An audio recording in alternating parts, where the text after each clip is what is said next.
Bonjour et bienvenue dans cette vidéo un petit peu particulière parce qu'elle ne va pas s'adresser forcément à tout le monde, mais plutôt aux chargés en communication. Alors dans le secteur ludique, mais je pense que ça peut s'appliquer à d'autres secteurs aussi. Des chargés en communication qui sont à la recherche d'influenceurs. Donc, alors moi j'aime pas trop ce terme-là, j'ai jamais trouvé que j'en étais un, mais de l'autre côté, de ceux qui recherchent en tout cas, c'est comme ça qu'on est vu quand on est vidéaste, quand on est créateur, blogueur, etc. Donc, je vais essayer de vous donner 5 étapes, 5 clés, peut-être même une sixième en cadeau bonus, pour vous aider à faire le travail le mieux possible, parce que j'ai remarqué qu'en fait, il y avait 3 catégories, puisque ma chaîne est à l'arrêt depuis plusieurs mois, et pourtant, je reçois régulièrement, alors de moins en moins souvent, et c'est normal puisque je ne réponds plus aux sollicitations, mais je reçois régulièrement des sollicitations, des partenariats, etc. Ce qui m'a fait donner l'idée de cette vidéo. Donc j'espère qu'elle plaira, n'hésitez pas à la partager si vous connaissez des chargés en communication ou quoi, puisque alors moi j'ai trouvé 3 catégories de chargés en communication. Vraiment, la première catégorie c'est Pôle emploi, quoi, c'est-à-dire on prend le bottin, l'annuaire des entreprises, des youtubeurs, on les fait un par un, on envoie une mailing list et hop, basta. Je pense que c'est pas la bonne méthode parce que pour la plupart des créateurs, il y a quelque chose derrière, c'est-à-dire qu'il y a une volonté, il y a souvent beaucoup de travail, et donc même si on va retrouver un peu de tout, c'est-à-dire des gens à la recherche de crédibilité, des gens qui sont juste passionnés, d'autres qui cherchent à en faire un métier, etc. Il y a des tas de profils différents. Tous quand même, c'est, je pense, le point commun, c'est quand même la reconnaissance du travail. Et c'est vrai que quand on est juste dans une mailing list, ça ne fait pas plaisir, mais j'imagine que c'est pareil pour d'autres corps de métier. Donc ça, c'est la première catégorie. Donc je pense que eux devraient regarder cette vidéo. Ensuite, il y a la deuxième catégorie qui va, on va dire, un peu plus ciblée, mais sans vraiment faire le travail qui est derrière de vraiment chercher si cet influenceur-là pourrait être un bon partenaire, en fait, puisqu'il est question de ça. Et enfin, la troisième catégorie qui, elle, vraiment nous envoie des vrais partenariats, travailler, on sent qu'ils ont regardé la chaîne, voire ceux qui ne nous contactent pas, qui ont fait sûrement la même démarche aussi, de vraiment chercher, est-ce que cette chaîne, elle vaut le coup, est-ce que c'est intéressant de travailler avec elle, etc., etc. Donc voilà, je vais vous donner 5 clés. En tout cas, c'est par rapport à l'expérience que j'ai, c'est pas forcément une vérité absolue, mais 5 clés, peut-être même, si vous restez jusqu'au bout de la vidéo, une sixième petite astuce pour vous aider. Donc la première clé, parce que je pense que quand on est chargé en communication, on a beaucoup de choses, en tout cas dans le milieu ludique, mais je pense qu'ailleurs c'est pareil, beaucoup de choses à faire, parce que souvent on s'occupe, pour le secteur ludique, pour ceux qui ne connaîtraient pas, il faut s'occuper aussi des festivals, des pages des réseaux sociaux, de faire aussi les dossiers de presse, etc., etc. Donc en fait, le temps, c'est ce qui manque le plus souvent. Donc pour aller au plus vite, la première chose à faire quand vous voulez travailler avec un influenceur, c'est d'aller tout simplement, alors moi je vais parler surtout de YouTube, je ne parlais pas d'Instagram, je ne parlais pas des autres réseaux sociaux comme Twitter, Facebook, parce qu'ils ont chacun leur spécificité, mais en gros, on peut retrouver à peu près certaines des données. Donc la première chose à regarder quand vous voulez travailler avec un YouTuber, un vidéaste, vous allez sur sa page d'accueil et vous regardez les vidéos et vous avez les dates des dernières vidéos. Donc tout simplement, si ça fait plusieurs semaines, plusieurs mois que rien n'a été posté, qu'il n'y a pas de nouveauté, c'est que la chaîne est soit morte, soit en pause. Dans ce cas-là, votre travail est fini. Vous pouvez vous faire un petit fichier, alors, je ne sais pas comment vous travaillez, mais faites un petit fichier, vous dites voilà, en pause ou fini. Comme ça, inutile d'aller plus loin. Pas besoin d'envoyer des mails, des boîtes de jeux ou je ne sais quoi. Donc ça, c'est la première étape, première vérification. Ça vous a pris moins d'1 minute et vous avez déjà gagné pas mal de temps. La deuxième étape, qui selon moi est importante, c'est toujours pareil, quand vous êtes sur la page d'accueil, vous avez l'onglet vidéo. Ça va vous donner en fait toutes les vidéos de la chaîne par ordre de parution.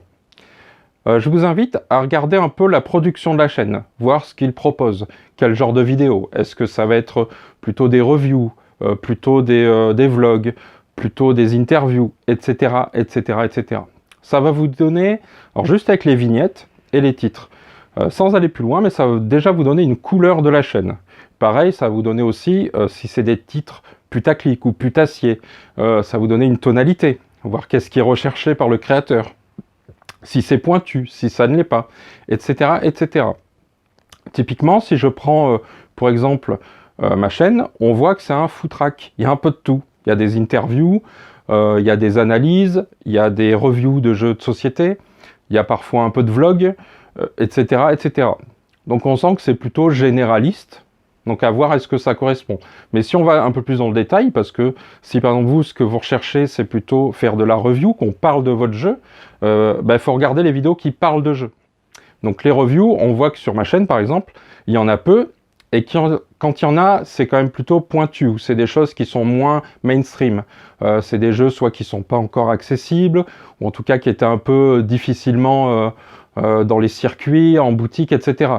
Donc ça dépend quel est votre style. Pareil, il y a certains Kickstarter, mais on voit que c'est spécifique aussi. Donc voilà, n'hésitez pas à analyser sans aller plus loin. Il n'y a pas besoin d'y passer des heures et des heures, mais déjà, ça va vous donner une idée de si ce que vous voulez proposer comme partenariat, ça peut correspondre. Inutile de, si vous êtes un créateur de jeux qui lancez une page Kickstarter, donc du crowdfunding, et que vous cherchez à faire connaître, à faire la promotion de votre jeu, si c'est une chaîne qui par exemple ne fait que du jeu pour 2 joueurs, ou qui ne fait pas de Kickstarter, qui fait de la figurine ou qui fait autre chose, voilà, chaque chaîne a sa spécificité.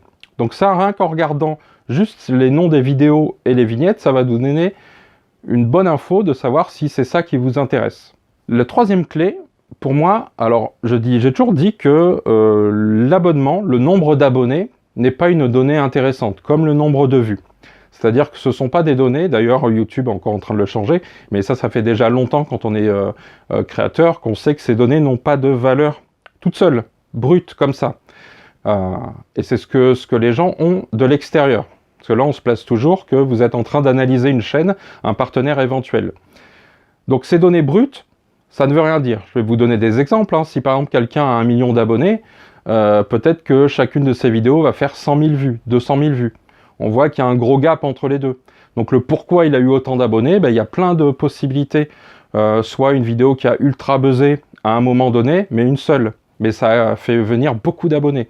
Ça peut être aussi un virage. Quelqu'un, si moi par exemple demain, sur cette chaîne, je me mettais à faire des vidéos, je sais pas, sur l'éducation canine par exemple, peut-être que j'aurais beaucoup d'abonnés, mais en fait très peu de vues parce que les gens ils étaient venus pour le jeu de société, ce qui était ma thématique principale avant. Donc voilà, donc il y a plein de choses qui font que c'est difficile de se dire il a beaucoup d'abonnés, donc ça vaut le coup de travailler avec lui. C'est pas comme ça qu'on fait. Je pense que l'indicateur qui est intéressant, c'est le ratio. C'est-à-dire, regardez la moyenne des vues, donc vous prenez sur les dernières vidéos, les 5 ou 10 dernières maximum, et vous regardez le nombre d'abonnés, vous regardez si chacune des dernières vidéos, combien de pourcentage elle fait à peu près par rapport aux abonnés. Si les vues sont supérieures au nombre d'abonnés, c'est que c'est une chaîne qui est en pleine croissance, qui peut encore progresser, et donc ça, je pense que c'est intéressant de travailler avec, parce que ça veut dire que ça peut aller plus loin. Alors, si c'est une chaîne qui fait moitié moins de vues que son nombre d'abonnés, voire 10% de moins, voilà, à vous de vous poser la question, est-ce que c'est pertinent ou pas? C'est toujours pareil, de toute façon, c'est vous qui devez savoir ce que vous visez. Mais là, on est sur une question de pertinence. Donc voilà, comment on fait pour savoir si une chaîne progresse, travaille bien, est intéressante? C'est ça, on fait ce ratio-là. Pourquoi sur les dernières vidéos postées? Tout simplement parce que c'est là où normalement on va vérifier le taux d'engagement. C'est-à-dire que c'est quand une vidéo est postée que les gens qui sont abonnés à la chaîne et qui sont fidèles à la chaîne, c'est-à-dire qui sont engagés, qui la suivent, qui sont, j'aime pas le mot fan, mais qui en tout cas adorent le contenu, le plébiscite, c'est à ce moment-là qu'ils vont se jeter dessus, pas dans 6 mois. Par contre, je vous invite à aller regarder plus loin, c'est-à-dire à regarder, et là ça sera la quatrième clé, c'est regarder quelles sont les vidéos les plus vues. Alors très souvent, ça va être les plus anciennes, parce que quand une vidéo elle a bien été travaillée, pas forcément que sur le contenu ou sur la forme, mais aussi par rapport à tous les points sur lesquels, les leviers sur lesquels on peut jouer par rapport à l'algorithme de YouTube, normalement une vieille vidéo elle va avoir plus de vues, parce qu'elle va en acquérir au fur et à mesure de sa vie, ce qui est logique. Donc c'est intéressant aussi de voir quelles ont été les vidéos les plus regardées de la chaîne, de quand elles datent, voir si c'est que des anciennes ou si entre il y a eu des taux de progression. C'est intéressant aussi pour voir qu'est-ce qui est le contenu que les gens plébiscitent le plus sur ce créateur? Et est-ce que c'est ce contenu-là que vous visez? Si vous êtes intéressé par, je sais pas, je dis des bêtises, mais qu'on parle de votre jeu et donc faire des reviews, en dire du bien ou je ne sais quoi, si les 5 vidéos les plus vues de la chaîne sont plutôt des interviews, c'est plutôt que les gens qui sont sur cette chaîne sont intéressés par ça. Donc ça ne veut pas dire qu'il ne faut pas travailler avec ce créateur, ça veut dire qu'il faut penser plutôt à faire des interviews avec ce créateur, parce que c'est ce contenu-là qui fonctionne. Donc ça, c'était la 4e clé. La 5e clé, et qui me semble être aussi la plus importante, c'est la communauté du créateur. C'est-à-dire, et c'est là qu'on entre dans le vrai côté influenceur. Parce que c'est pas parce que c'est une chaîne qui performe, c'est-à-dire qui a beaucoup d'abonnés, qui fait beaucoup de vues à chaque fois qu'il poste une vidéo, etc., qu'il y a une communauté derrière. Parce que pour de l'influence, il faut une communauté. Juste dire, regardez ce jeu, c'est génial, achetez-le, et faire 1 million de vues, oui, ça touche des gens peut-être, mais c'est pas vraiment ça l'influence. L'influence, c'est avoir une vraie communauté soudée qui, à chaque fois que le créateur va s'exprimer ou proposer quelque chose, va intervenir. Pour ça, c'est tout simple aussi, on a de quoi regarder sur la chaîne. Il suffit d'aller voir quelques vidéos, que ce soit, alors pas forcément les plus vues, mais sur les dernières, ou cliquer un peu sur celles qui vous intéressent, vous. Regardez, ça va être le nombre de likes ou de dislikes, peu importe. Tout ce qui fait en fait de la réaction. C'est-à-dire quand une vidéo est postée, ce qui compte, c'est la réaction. Donc s'il y a beaucoup de gens qui s'expriment déjà par des pouces, ça veut dire qu'il y a beaucoup de gens qui sont engagés vers la chaîne. Quand on n'est pas engagé sur une chaîne, on la regarde et on s'en fout. Et il ne se passe rien. Quand on est engagé, on va mettre des likes, on va mettre des dislikes, on va commenter. Et c'est ces éléments-là qui vont vous permettre de dire s'il y a une communauté. Si sur des vidéos, alors je dirais que le ratio, difficile à expliquer, mais la moyenne, on va dire qu'il faut qu'il y ait 10% de taux d'engagement. C'est-à-dire que vous prenez une vidéo qui a 1000 vues, s'il y a au moins 10 commentaires, on est à 10%. Évidemment, plus il y a de commentaires, plus ça veut dire qu'il y a un taux d'engagement fort. Je ne vous dis pas d'aller lire tous les commentaires, parce que ça ne veut pas dire que forcément tous sont intéressants ou quoi, mais c'est ça qui va vous montrer si ça vaut le coup, pareil, de travailler avec ce créateur ou pas.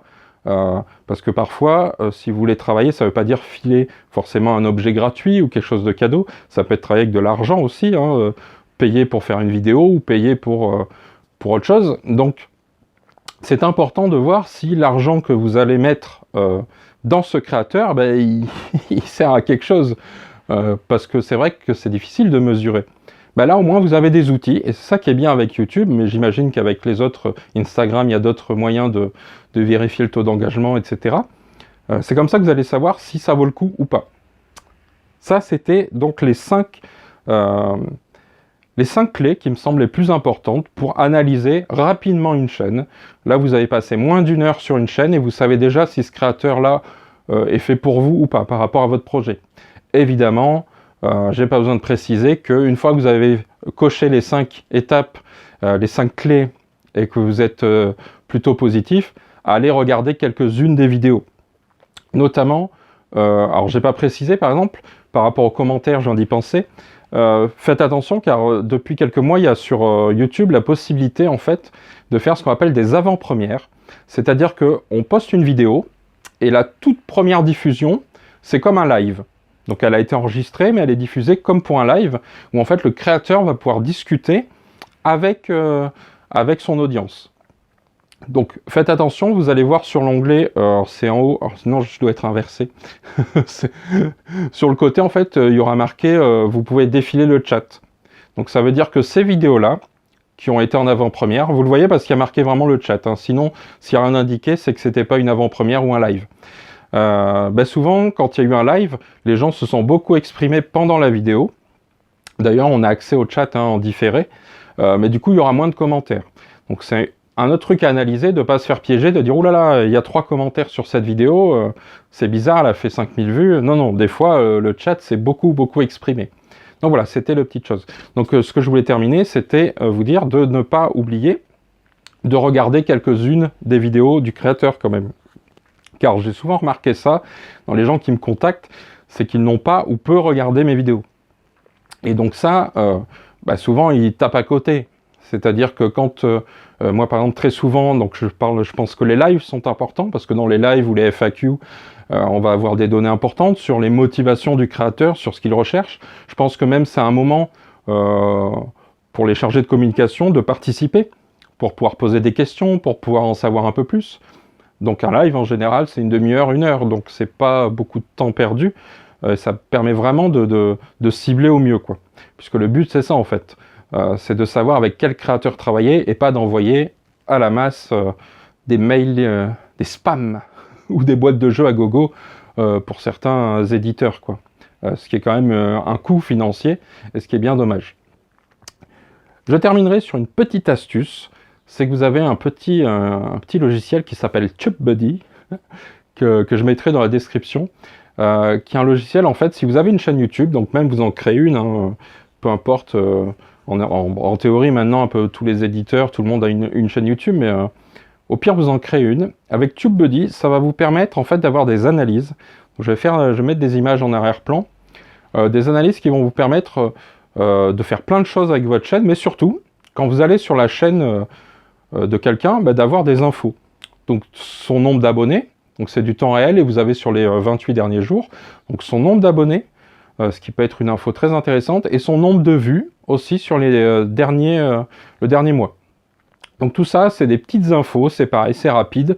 TubeBuddy, vous avez une version gratuite avec toutes ces infos-là.